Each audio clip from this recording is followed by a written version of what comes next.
আসসালামু আলাইকুম। সাদিয়া কুকিং হাউজে সবাইকে স্বাগতম। আজকে আমি আপনাদের সাথে খুবই মজাদার একটি ভাজির রেসিপি শেয়ার করছি। এই ভাজিটি মূলত আমি আলু, গাজর, ক্যাপসিকাম দিয়ে তৈরি করেছি। এই ভাজিটা রুটি বা পরোটার সাথে খেতে খুবই মজা লাগে। চলুন তাহলে ভাজিটা তৈরি করি।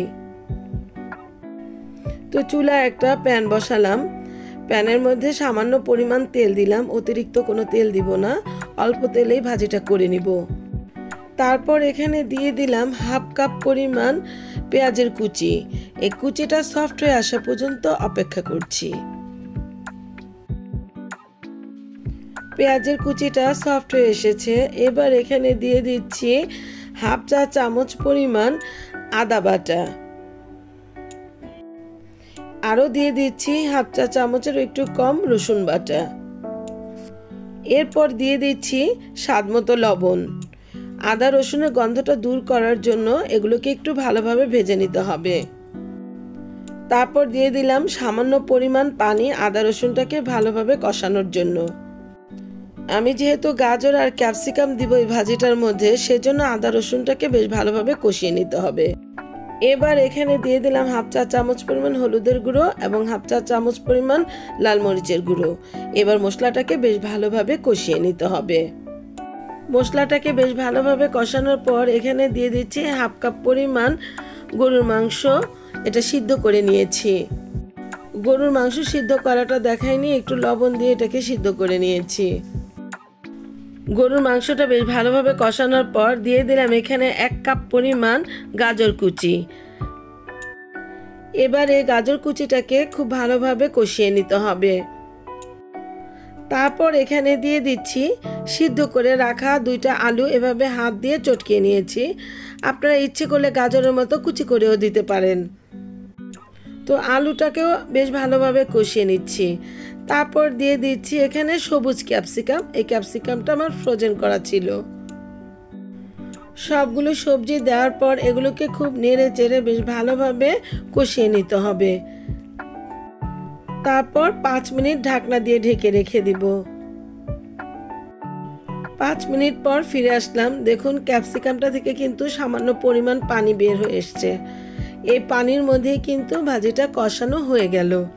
তো এবার এগুলোকে একটু ভালোভাবে নেড়ে চেড়ে দিতে হবে।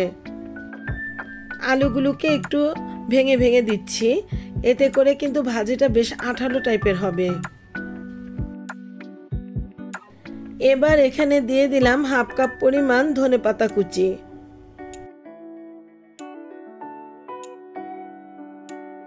তারপরে এখানে অ্যাড করে দিলাম হাফ চা চামচ পরিমাণ জিরে গুঁড়ো। এখানে ভাজা জিরে গুঁড়োটা ব্যবহার করেছি। এবার সবগুলোকে আবার বেশ ভালোভাবে নেড়ে চেড়ে একসাথে মিশিয়ে দিচ্ছি। এবার একটা মিক্সিং বোল নিয়ে নিলাম। মিক্সিং বোলের মধ্যে একটা ডিম নিয়ে নিলাম। ডিমটার মধ্যে সামান্য পরিমাণ লবণ দিয়ে দিলাম। লবণটা দেওয়ার পর ডিমটাকে বেশ ভালোভাবে ফেটিয়ে নিব। এই ডিমটা কিন্তু ভাজির মধ্যে আমি আগেই দিতে পারতাম, কিন্তু এখন দিব, এতে করে ভাজিটা খুব সুন্দর একটা টেস্ট আসবে। তো ডিমটা ভাজির মধ্যে দিয়ে দিলাম। এবার এগুলোকে বেশ ভালোভাবে একটু নেড়ে চেড়ে দিব। দেখুন ভাজিটা কিন্তু বেশ আঠালো টাইপের হয়ে আসছে। এটা রুটি বা পরোটার সাথে খেতে খুবই মজা লাগে। খুব কম সময়ের মধ্যে এবং খুব সহজে এরকম একটা ভাজি তৈরি করা যায়। এটা আপনারা ঘরোয়া উপকরণ দিয়েই তৈরি করে নিতে পারেন। ইচ্ছে করলে আরও সবজি অ্যাড করতে পারেন। দিয়ে দিলাম এখানে বেশ কয়েকটি কাঁচামরিচ। তারপর এগুলোকে আরও 5টা মিনিট ঢাকনা দিয়ে ঢেকে রেখে দিব। 5 মিনিট পর ফিরে আসলাম। এবার ভাজিটাকে একটু নেড়ে চেড়ে দিচ্ছি। আমার ভাজিটা কিন্তু কমপ্লিট হয়ে গেল। এবার আপনাদেরকে পরিবেশন করে দেখাচ্ছি। তো ভিউয়ার্স, আলু, গাজর, ক্যাপসিকাম দিয়ে ভাজিটি আমার তৈরি হয়ে গেল। আমার এই রেসিপিটি যদি আপনাদের কাছে এতটুকু ভালো লেগে থাকে তাহলে আপনারা আমাকে লাইক, শেয়ার, কমেন্টস এবং সাবস্ক্রাইব করতে ভুলবেন না প্লিজ। আর যারা আমাকে সাবস্ক্রাইব করেছেন তাদেরকে অসংখ্য অসংখ্য ধন্যবাদ। আবার হাজির হব অন্য কোনো সময়ে অন্য কোনো রেসিপি নিয়ে। আল্লাহ হাফেজ।